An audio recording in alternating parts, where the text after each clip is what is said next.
Akala ng marami, tapos na ang usapin. Umatras na ang Pilipinas. Sarado na ang pinto ng ICC, pero paano kung hindi?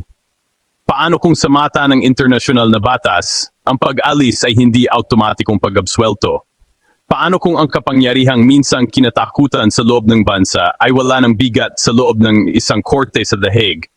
Habang abala ang politika sa ingay at depensa, tahimik namang gumagalaw ang proseso. Isang hakbang na maaring magdala ng isang dating pangulo sa confirmation of charges hearing ng International Criminal Court.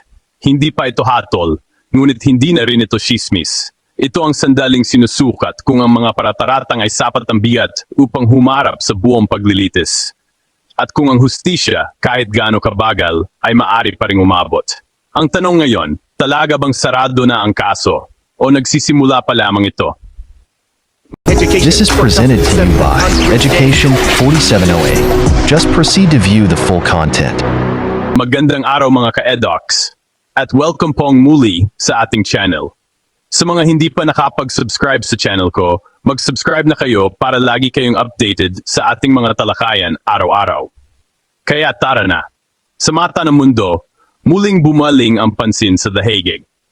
Tahimik ang gusali ng International Criminal Court o ICC, ngunit sa loob nito ay gumugulong ang isang prosesong maaring magbago ng takbo ng kasaysayan. Hindi lamang para sa isang tao, kundi para sa isang bansa. Ito ang yugto ng Confirmation of Charges hearing. Isang legal na hakbang kung saan sinusuri ng ICC kung sapat ang ebidensya upang ituloy ang isang ganap na paglilitis laban kay dating Pangulong Rodrigo Duterte, kaugnay ng mga alegasyon ng crimes against humanity na iniuugnay sa kampanya kontra droga. Hindi pa ito hatol, hindi pa ito pagkakakulong. Isa itong pagsala kung ang mga paratang ay may sapat na bigat upang humarap sa buong proseso ng international na hustisya. Sa hearing na ito, ilalatag ng prosecutor ng ICC ang kanilang mga ebidensya, mga ulat, testigo, dokumento at salaysay ng mga pamilyang nagsasabing nawala ng mahal sa buhay sa ilalim ng mga operasyong umano'y may sistematikong pagpatay. Sa kabilang panig, may karapatan ng kampo ni Duterte na tumutol, magpaliwanag at questionin ang jurisdiksyon ng ICC, lalo na't umatras na ang Pilipinas sa Rome Statute noong 2019. Ngunit malinaw ang posisyon ng ICC. Ang mga alegasyon ay naganap noong kasapi pa ang Pilipinas ng korte, kaya may kapangyarihan umano itong magpatuloy. Ang tanong ngayon ay hindi kung popular o hindi ang isang leader, hindi kung siya ay minahal o kinamuhian ng taong bayan. Ang tanong ay ito, may sapat bang ebidensya upang ipagpatuloy ang kaso sa isang buong paglilitis? Kapag kinumpirma ng hukuman ang mga kaso, susunod ang mas mahaba at mas masusing yugto, ang trial, kung saan husgahan ang individual na pananagutan, hindi ang buong bansa. At kung hindi naman, maaring tuluyang ibasura ang kaso. Mga ka-edocs, sa gitna ng ingay ng politika, ito ang paalala ng ICC, na sa ilalim ng internasyonal na batas, may mga krimeng hindi naluluma, hindi nalilimutan, at hindi basta-basta tinatabunan ng kapangyarihan.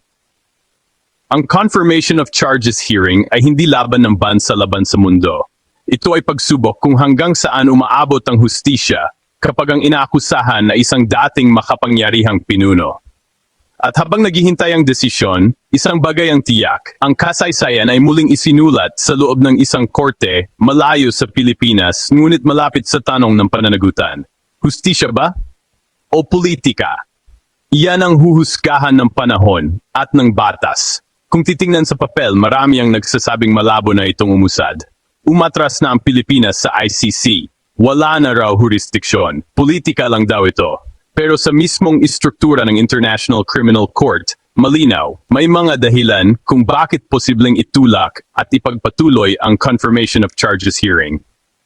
Una, ang timing ng mga alegasyon. Ang mga krimeng iniuugnay kay dating Pangulong Rodrigo Duterte ay sinasabing naganap noong kasapi pa ang Pilipinas ng Rome Statute.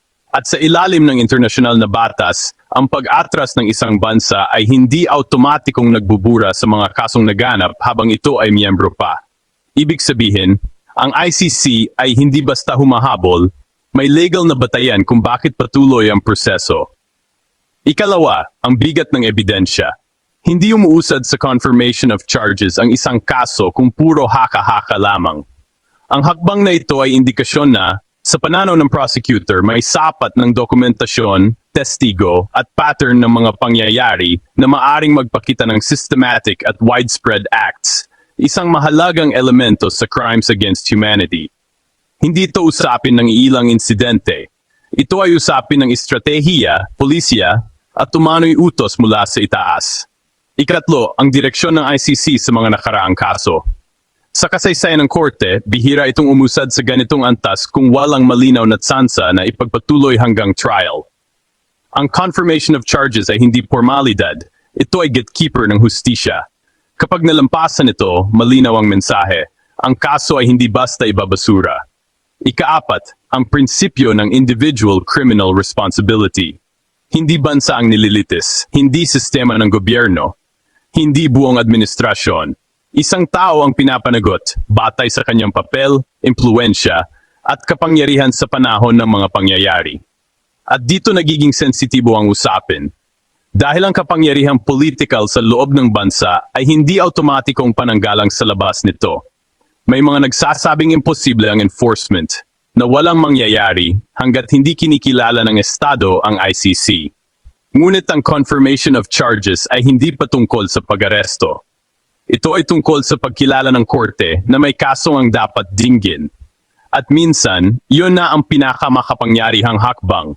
Ang formal na pag-amin ng internasyonal na komunidad na ang mga alegasyon ay hindi maaring basta kalimutan. Sa puntong ito, ang tanong ay hindi kung magiging madali ang proseso. Hindi rin kung ito ay popular. Ang tanong ay ito, may sapat bang dahilan ng ICC upang sabihin, may kasong dapat ipaglaban sa korte. At base sa galaw ng proseso, base sa haba ng investigasyon, at base sa desisyong umabot na sa confirmation of charges, ang posibilidad na itulak ito ay hindi haka-haka.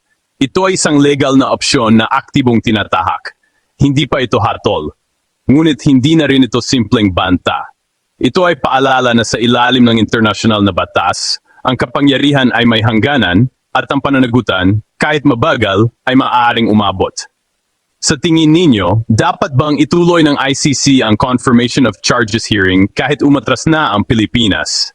Hustisya ba ito o politika? Magbigay ng opinion, civil discussion lang, at huwag kalimutang mag-like, mag-subscribe, at mag-share nito sa iyong mga kaibigan. At ito ang EDOX DC, na nagsasabing sa bawat panahon at pagkakataon, sa katotohanan dapat nakatuon. Hanggang sa muli, paalam.